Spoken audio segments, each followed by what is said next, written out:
Nag-iisa siyang naglalakad sa daan, ang batang babae, duguan ang katawan. Ngunit nakasalubong niya ang mga gangster na may kinidnap na hostage. Akala ng mga ito'y saksi siya sa krimen. Marahas siyang kinaladkad papasok sa sasakyan. Ngunit hindi nila alam na ang babaeng ito na mukhang mahina, ay mas nakakatakot pa sa halimaw. Damit yan ng mental hospital. Ano? Bitawan ninyo ako. Narinig ang pang-aasar ng dalaga. Muling ngumisi ang mga gangster. Akala nila'y nahuli nila ang isang takas mula sa mental hospital. Nang handa na silang sapakin siya.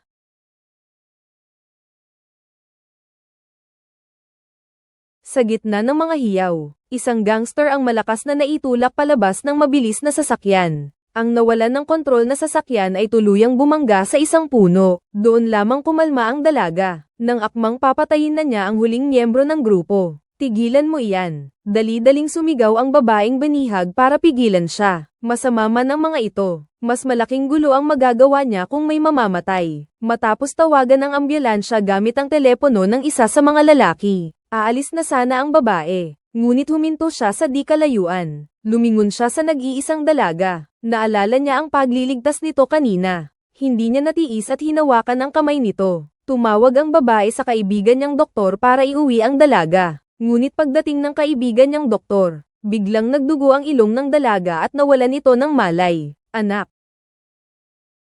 Gumawa ng 24 na oras na pagliligtas ang kaibigang doktor. Nagulat siya, dahil ang dalaga ay mayroong maraming tama ng bala. At ang mas nakakagulat pa, pagkatapos makuha ang mga bala ay kusang gumaling ang mga sugat. Nalulungkot na ibinalita ng doktor kay Kyung-hee ang sitwasyon. Ang mga taong may kakaibang kakayahan, ay kadalasang may kaakibat na di maipaliwanag na panganib. Parang may malalim na kwento ang dalagitang ito.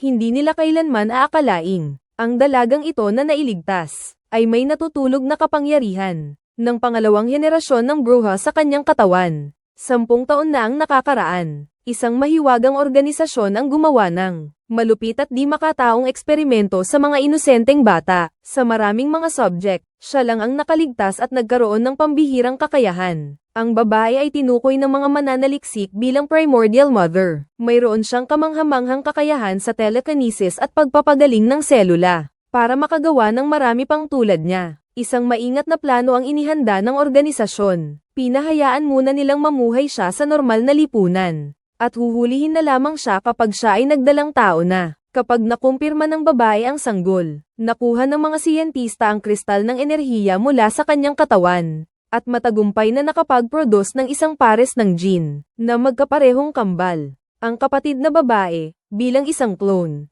ay nakakulong sa laboratorio sa Jeju Island sa loob ng 10 taon. Samantalang ang kanyang kapatid na babae naman ang pinakamalakas na mangkukulam sa henerasyon niya, si Gu Jia-yoon. Hanggang sa isang araw, pangalawang henerasyon na subject mula sa Shanghai, bigla ang pagsalakay ng organisasyong tahaw sa laboratorio. Parang may pakay silang tiyak, pupunuhin ang mga ordinaryong subject, pero ang babae noon ay hindi pa nagigising ang kapangyarihan. Naging target din siya ng pagpatay nila, pero pagkaalis lang ng organisasyong tahaw, buhay na naman ang babae na parang himala. Taglay niya ang napakabaliw na kakayahang gumaling, ngunit tila ang kanyang pag-iisip ay hindi pa ganap na nabuo. Sa ganoong kawalang muwang, umalis siya sa mga guho, hanggang sa siya ay matagpuan ni Kyung-hee at dalhin pa uwi. Matapos ang ilang pag-aalinlangan, sa huli ay nagpas siyang iuuwi ang dalaga kapag gumaling na ito. Paraan na rin ito ng pagbabayad sa utang na loob. Pagsapit ng gabi, dumating sila sa lumang bahay na naiwan ng ama ni Ching-shi. Doon pa rin nakatira ang nakababatang kapatid ni Ching-shi. Pagkatapos mamatay ng mga magulang nila, nagkasama na silang dalawa. Pagkakita sa dalaga, masayang naghanda sila ng masaganang hapunan, at isaayos pa nila ang isang maaliwalas na silid tulugan. Habang malapit nang makatulog ang dalaga, isang matinding sakit na parang hinihiwa ang biglang dumating. Parang biglang, nakakita siya ng isang malabong anino na tila tinatawag siya. Halika rito sa akin, anak. Bilisan mo. Halika rito sa akin, anak. Nang pilit niyang iminulat ang mga mata, natuklasan niyang tila tumigil ang oras sa buong silid. Pati ang alikabok sa hangin ay tila tumigil sa paggalaw. Samantala, ang mga gangster na iyon kanina ay galit na lumalapit sa bukid. Kinidnap nila si Kyung-hee. para agawin ang lupa at gawing tourist spot. Mga dosenang armadong tauhan ang nakapalibot na sa bukid. Banta niya, pipirmahan ninyo ang kasunduan sa paglilipat, at papatawarin ko ang inyong mga buhay. Huwag kayong lalapit.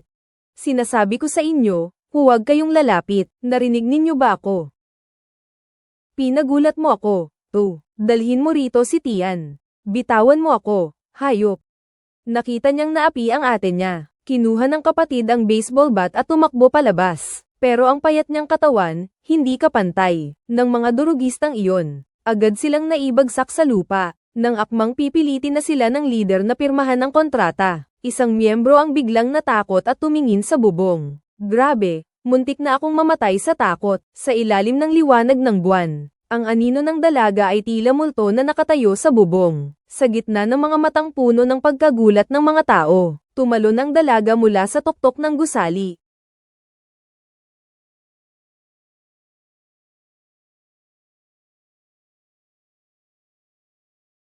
Anong nangyari?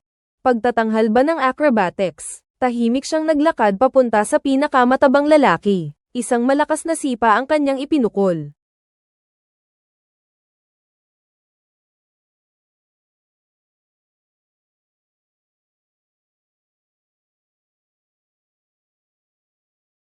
Habang sumusugod ang ibang mga tauhan na may hawak na mga pamalo. Nakita mo ba kanina? Ano iyon? Para kayong mga turista, ano? Nakita ng leader ng mga gangster na nawawalan na siya ng kontrol. Agad niyang inutusan ang lahat ng kanyang mga tauhan na magsama-sama at sumugod. Ngunit ang dalaga ay bahagya lamang na iniangat ang kanyang kanang paa. At ang sasakyan na nakaparada sa gilid ng kalsada ay tumakbo na parang isang bala. Dinurog at pinagpupunit ang mga nangungunang manggugulo. Nasaksihan ko iyon. Lahat ng natitirang mga basagulero ay natakot ng husto. Pinilit ng leader na maging kalmado at inagaw ang baril ng kanyang tauhan. Nanginginig na tinutok niya ito sa babae, ngunit sa mismong paghila niya ng gatilyo. Umalis ka. Huwag kang lalapit. Umalis ka na, umalis ka na. Ganito kalapit na naramdaman ang takot ng babae. Nanghina ang mga binti ng boss at lumuhad agad sa lupa, kung hindi dahil sa pagpigil ni Kyung-hee agad. Marahil lahat ng tao dito ay mamamatay. Kai Gong, umalis na tayo. Huwag ka nang babalik. Alam mo na ba? Sabi ko sa'yo, magpakatatag ka. Dalhin mo na agad ang kamay mo sa ospital. Natakot ang mga basagulero at tumakas. Pero hindi alam ni Kyung-hee, dahil sa ginawa niya ngayon, isang mas malaking kapahamakan ang mangyayari sa kanila. Mabilis na kumalat ang balita na nakatakas ang bruha sa laboratorio. Nakuha ni Eridia ang atensyon ng tatlong grupo. Una, ang mga pangalawang henerasyon mula sa Shanghai. Ang organisasyon ng mga advanced na experimental subject na tuwo. Paano nga ba siya nakabuhay? Tinamaan na nga ng bala ang utak niya. Sa totoo lang, sa ganitong kalagayan, dapat ay tuluyan na siyang patay. Tama ka riyan. Dapat na talaga siyang putulin. Hindi nila alam na ang babae ay isang pangalawang henerasyon na mangkukulam. Akala nila ay isang ordinaryong subject lang siya na nakaligtas. Ginagawa nila ang lahat para mahuli siya at patayin. Ang pangalawang grupo ay pinamumunuan ni Lee Jong-suk, na isang organisasyon ng mga taong may kakaibang kakayahan. Bilang isa sa pinakamalakas na unang henerasyon na subject ng organisasyon, inutusan siyang hulihin ng mangkukulam bago pa man magising ang kapangyarihan nito. Bago ang operasyon, sinadya niyang dalawin ang kapatid ni Dr. Bai, si Binibini Bai. Base sa impormasyong nakalap niya, ang dating mangkukulam na tumakas ay nakipag-ugnayan sa taong ito. Hinala niya na si Binibini Bai ang nagsabi ng kinaroroonan ng bagong henerasyon ng mangkukulam. Kung hindi, paano natuklasan ang napakalihim na laboratoryong ito? Sino man ang nasa likod nito, alamin agad.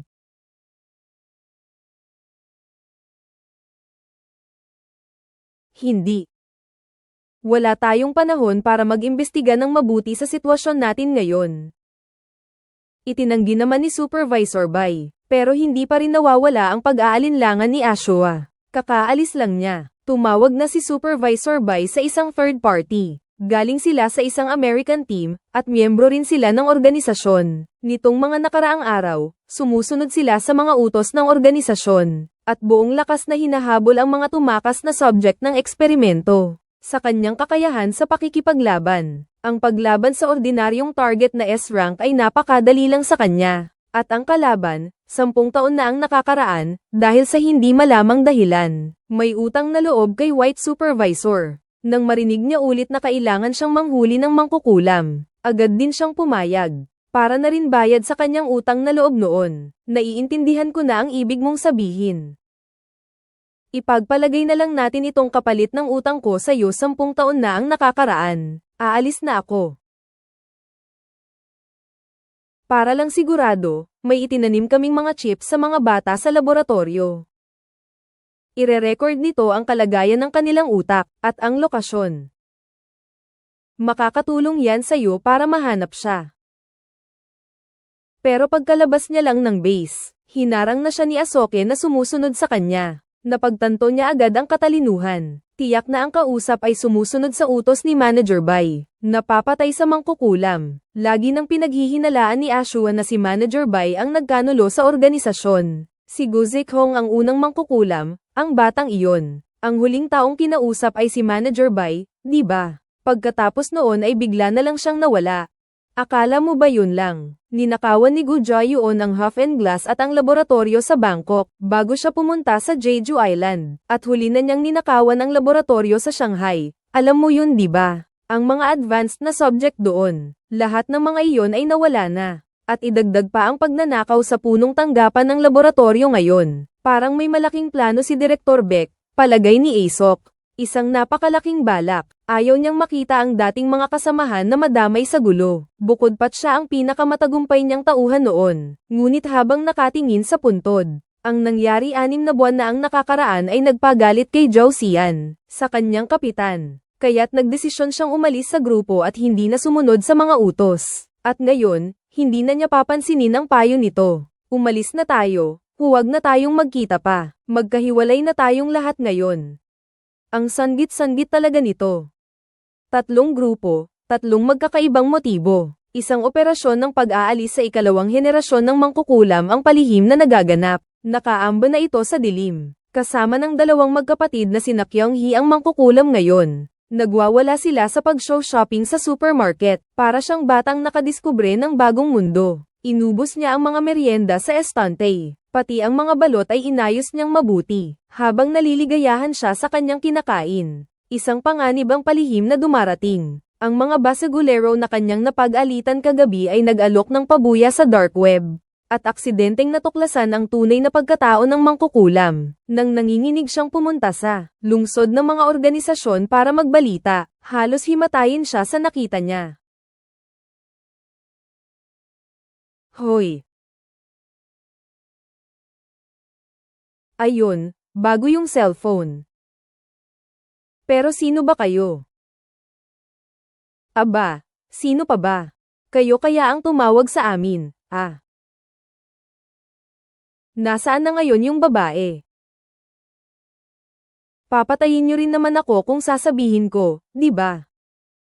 Hindi. Di ba? Kahit hindi mo sabihin, papatayin pa rin kita, pero yung may silbi pa naman siguro ako, di ba? May silbi pa naman siguro. Sayang naman kung patayin ka na lang agad, hindi naman ako pabigat. Kapag nakapag-usap na tayo ng maayos, malalaman na natin ang ating mga pakinabang at disbentaha. Hindi ba? Ikaw na ang magsalita. Pag nagustuhan ko ang sasabihin mo, may regalo ka. Nang sabay-sabay, natunton ng Zhao Xian Squad ang kinaroroonan ng bruha gamit ang tracker, habang handa na silang magpaputok ng missile. Nagulat ako nang makitang nakarating din pala sa pinangyarihan ng mga subject mula sa Shanghai. Naramdaman ni Kyung-hee ang panganib kaya agad niyang pinapanta ang kapatid niya para ilayo ang mangkukulam. Siya naman ang nagbantay gamit ang baril. Nasaan ang babaeng iyon? Sino? Anong sinasabi mo? Babaeng walang modo at puro kalokohan ang sinasabi. Ano? Sige, mamatay ka na. Sayang, naunahan ng Don ang pagpapaputok, diretso sa puso ni Qingxi ang tama ng bala. Ate, ate. Samantalang nag-iisa ang bruha sa bubong at tulala. Agad na nag-utos si Zhou Xian na magpaputok, tumpak na tumama ang bala sa target, at dahil dito, nadiskaril ang kanilang pwesto. Agad na nagpadala ng tauhan ng kapitan ng Shanghai Experimental Subject, para sugpuin ang mga nasa ilalim niya. May natuklasan ba kayo? Wala po, Kapitan. Wala po. Baka kaya nasira ng 2 missile. Wala man lang natira. Wala po. Pero, may iba pa rito.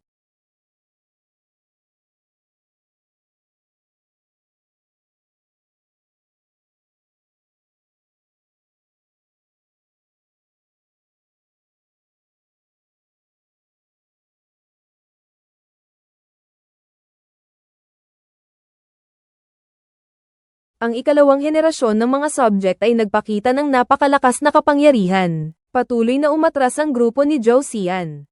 Sa kabilang banda, sinesindak ng Don ang kanyang kapatid gamit ang baril. Kinukwestiyon niya ang kinaroroonan ng mangkukulam. Sa isang kritikal na sandali, dumating si Zhou Xian at nasugatan ang kalaban. Lubos itong nagpagalit sa pinuno ng mga taong lupa. Bakit mo sinira ang kasiyahan ko? Nakita nilang marahang dinampot ng kanyang daliri. Ang magnetic field sa paligid ay biglang nagbaluktot.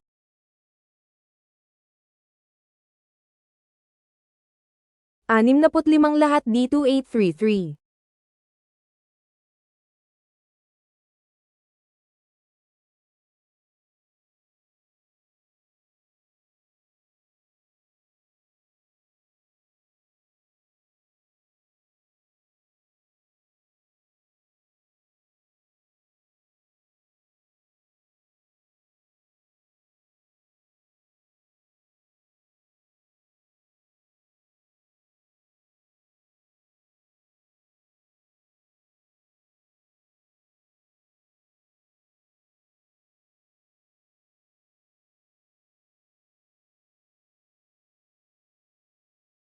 Matapos ang ilang sunod-sunod na matinding pag-aaway, sina Zhao at Xian ay lubos na nasa kawalan ng lakas. Kahit na makuha nila ang sandaling pagkakataon para umatake, ang pinsalang idinulot sa kalaban, ay parang langgamot na panlunas sa balat. Kasabay ng isang malakas na sipa, napabagsak si Zhao Xian sa lupa. Dali-dali niyang hinimok ang bata na tumakbo, ngunit ang namamatay na Don ay nakapagpiga pa ng gatilyo sa huling sandali. Ang bala ay tumusok ng diretso sa puso ng binata. Samantala, ang bruha na nagising sa mga labi ng pagsabog, ay natagpuan ng mga miyembro ng mga taong lupa na naghahanap. Wow, ikaw pala.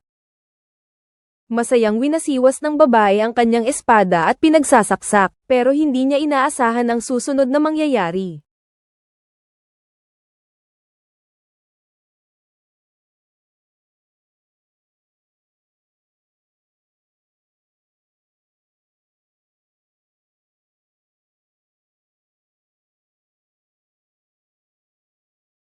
Si Mark, ang kasamahan ni Zhou Xian, ay lumipad dahil sa isang suntok, lalong lumalala ang labanan. Biglang sumabog si Zhou Xian nang masaksihan niya ang pagkamatay ng kanyang kapatid na babae at kapatid na lalaki. Mabilis niyang sinaksak ang lalamunan ng kalaban gamit ang kutsilyo. Ngunit ang malas, ang pangalawang henerasyon ng mga experimental subject na galing sa laboratorio sa Shanghai, ay hindi lang siya ang naroon. Biglang sumulpot ang kapitan ng mga manika. Tinamaan si Zhou Xian ng matalim na bagay mula sa likuran. Sa mismong sandali na malapit na siyang mapapatay, dahan-daang lumalapit ang bruhang buhat-buhat ang bangkay. Nakita niya ang bangkay ng magkapatid. Unang beses na nag-alab ang kanyang mga mata sa galit. Anong nangyari? Hindi man lang tayo pinapansin. Sa walang awang pang-iinis ng ikalawang henerasyon. Hindi siya nagpatinag. Diretso siyang nagtungo sa harapan ng lider ng mga kriminal. Dinurog niya ng husto ang kanyang mga litid sa paa. Pagkatapos ay lumipat ang tingin niya sa 2 pang natitira. Bigla na lamang, sumiklab ang nakakagulat na lakas ng mangkukulam. Sa isang iglap, ang braso ng lalaki ay nadurog ng hangin.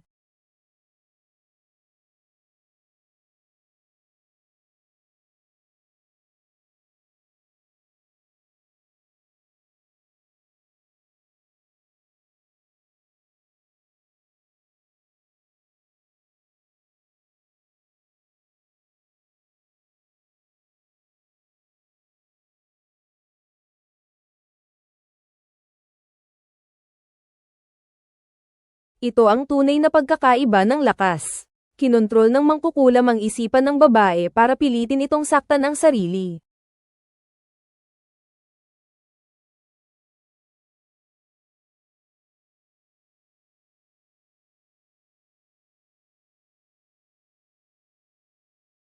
Sa wakas, nagising na ang lalaking naputulan ng braso. Alam niyang talo na siya, kaya't hindi na siya nagtira ng lakas at sumugod ng buong puwersa. Ngunit ang pinakamalakas niyang atake ay parang laro lamang sa mga mata ng mangkukulam.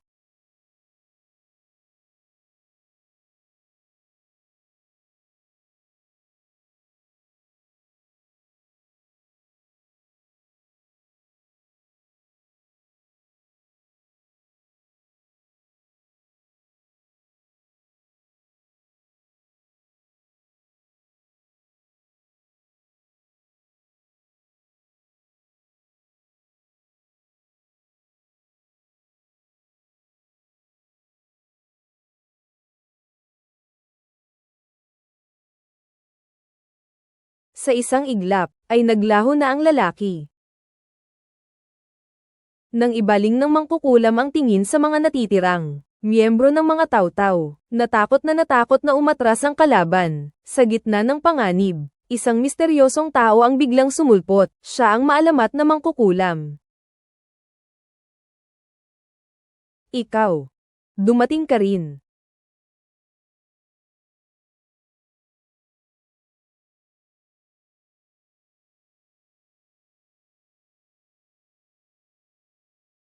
Matagal na tayong hindi nagkikita. Kumusta ka na? Si Zian pala ang tunay na leader ng grupong ito. Sinadya niyang palayain ang mga subject para hanapin ang kapatid niya. Pero hindi niya inaasahan na ituturing ng mga ito ang kapatid niya na isang ordinaryong subject lang. Palabasin mo ang kapatid ko. Sino ang nagpapatay sa kanya? Zian. Hindi binibigyan ng pagkakataong magpaliwanag ang babae. Isang hampas lang ni Zian, patay na. Pagkatapos, dahan-dahan siyang naglakad papunta sa kapatid niya, para ipaliwanag ang totoo. Medyo biglaan nga, at parang ang layo natin sa isa't isa, di ba? Kasi nga, sa tiyan lang naman ni Mama tayo magkasama. Pagkasilang, nagkahiwalay na tayo. Ikaw ba ang nagpalaya sa akin kanina? HMM. Bakit? Dahil kailangan kita. At kailangan mo rin ako. At ang tunay na dahilan kung bakit hinahanap ni Zian ang kanyang clone na kapatid, ay para matagpuan ang kanyang ina sa pamamagitan nito. Dahil ang kanyang kapatid lamang ang may koneksyon sa kamalayan ng kanyang ina. Sa paghahanap sa kanyang ina, magagawa na ang bone marrow transplant para gumaling sa kanyang malubhang sakit. Inimbitan niya ang kanyang kapatid na babae, ngunit hindi inaasahan ang malamig na pagtalikod nito patungo sa mga labi ni na ate at kuya Kyunghee. Sobrang sakit ng kanyang puso sa sandaling iyon, pero hindi balak ng ate na bigyan ng masyadong mahabang panahon ang kapatid para magdalamhati. Samahan mo ako sa mama. Susunod, magtutulungan silang hanapin ang kanilang ina, samantalang ang tagapangasiwang nasa malayo, sa dalampasigan. Tila inaasahan na ang pangyayaring ito. Sabi niya sa bruhang nasa likuran niya, dapat nang maghanda, malapit na nilang gawin ang ikatlong henerasyon ng ina ng mga bruha. Sa digmaan, nang mawala na ang usok, sina Zhao Xian at ang kanyang kasama ay gumapang palabas mula sa mga bangkay. Nagkunwari silang patay para makatakas sa mga kaaway. Tara na. Dapat habulin na natin sila agad. Tinawagan niya ang nasa kabilang linya. Ang grupo pala ng mga mutant na pinamumunuan ni Lee Jong-suk, at sila ay magsisimula ng isang wala pang kapantay na digmaan sa Witch 3. Nakamemorize mo pala ang number ko. Akala ko ayoko na kitang makita ulit. Pero hindi pinapayagan ng sitwasyon, tulungan ninyo kami. Bakit ko naman kayo tutulungan? Hindi ba kayo nagdududa sa akin? Hay nako, ang kuripot naman. Kailangan pa ba ninyong kalkulahin iyan? Ang bata-bata naman ninyo. Kailangan namang maayos ang pagkakakalkula. Ano ba talaga ang gusto ninyo sa akin? Hay nako, talaga. Ganyan na lang ba kayo mag-uusap ng mag-uusap? Dali na't hulihin ang mga taong iyon. Ang cellphone ko ay bago pa.